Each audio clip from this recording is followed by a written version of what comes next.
Hi, this video will give a quick introduction about gear trains.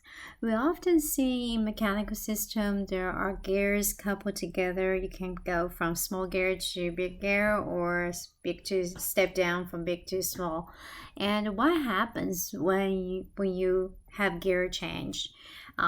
So let's look at some example. If I start with a small gear and then that's coupled with a big gear.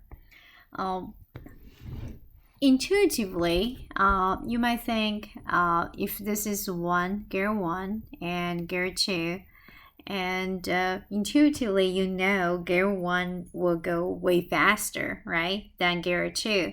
So this angular velocity of omega 1 is greater than omega 2 for, and then also the torque for T1 for smaller one is going to be less than T2. So that's intuitively thinking. But here we're actually going to prove it. And we want to know what exactly the ratio between them. So imagine this have like N gears and 1 gears. And this has N2 gears. If I use a particular number, let's see if N1 have 3 gears. No, 3 is too small, right? Let's put the 10 gears, and N2 happen to have 30 gears, okay? So in that situation, what's going to be the angular velocity be? Here, I'm going to actually come up with the formula right away, and then we'll prove it. So since omega 1 is going to be run faster, how much more faster?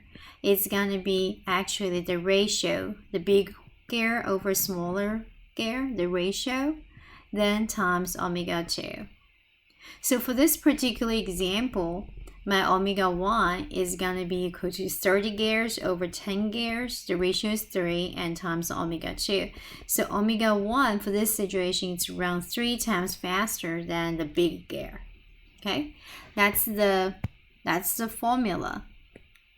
And then I'm actually going to come up with a second formula for torque. Again, I will have to derive it later. So for that situation, we know T1, the torque in gear 1 is less. How much less? Is actually the smaller ratio, smaller gear over big gear, and then times the torque. So you notice that's the difference? So in that situation, my torque in gear 1, smaller gear, is going to be 10 over 30, then times torque 2. So T1 is just 1/3 of the torque T2. Okay? So knowing those two formulas, it's going to be helpful to solve any mechanical system involved with gear. But now actually I'm going to prove it, why this formula work. So you think about when those two gears are meshed together. If one is going this direction and 2 is going that direction, they both travel the same distance, right? They're meshing together to travel the same arc length. So distance here is arc length. So they travel the same arc length. So I'm going to call delta S1 is equal to delta S2. This is our arc length. Then we know arc length is basically has a formula is equal to the radius. I'm going to have a radius here, R1, and radius R2. So radius 1 times the angle it travels, that's going to be our arc length formula.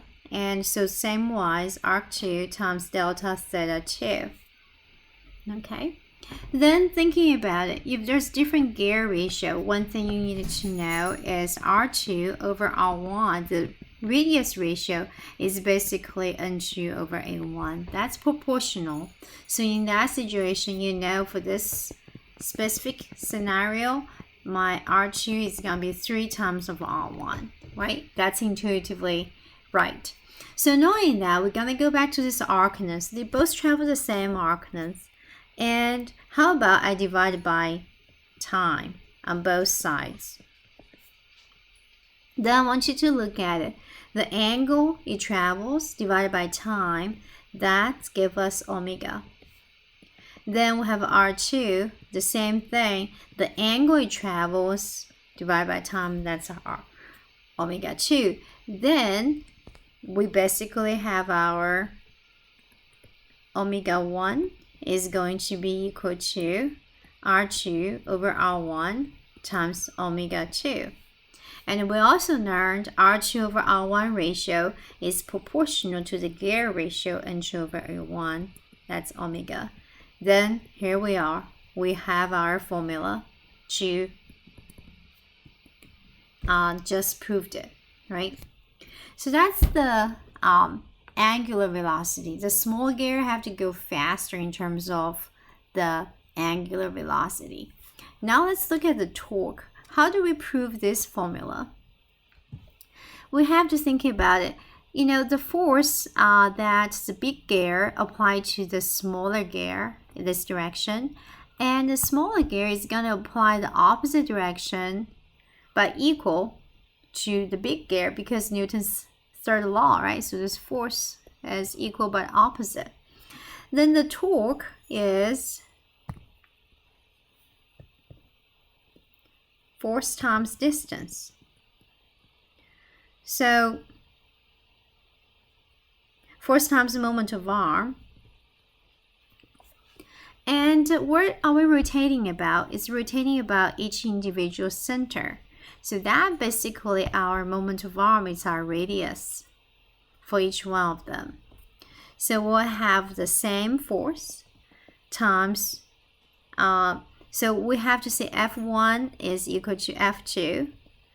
All right. They have the same equal but opposite direction of the force. And the force is basically a torque 1 over m moment of arm. Moment of arm is radius, R1. And to solve this force is torque divided by moment of arm, that would be R2. Then we have this relationship. Then we have T1 is going to be equal to R1 over R2 times T2. Again, the radius ratio is the same as the Gare ratio. Then we have that. Therefore, we just proved this relationship. The torque, the smaller Gare is going to have smaller torque. And hopefully, this will help us to understand about the Gare, the basic principle of the angular velocity ratio and the torque ratio. All right. So in the next video, we're actually going to use this concept to solve a problem. I'll see you in the next one. Bye now.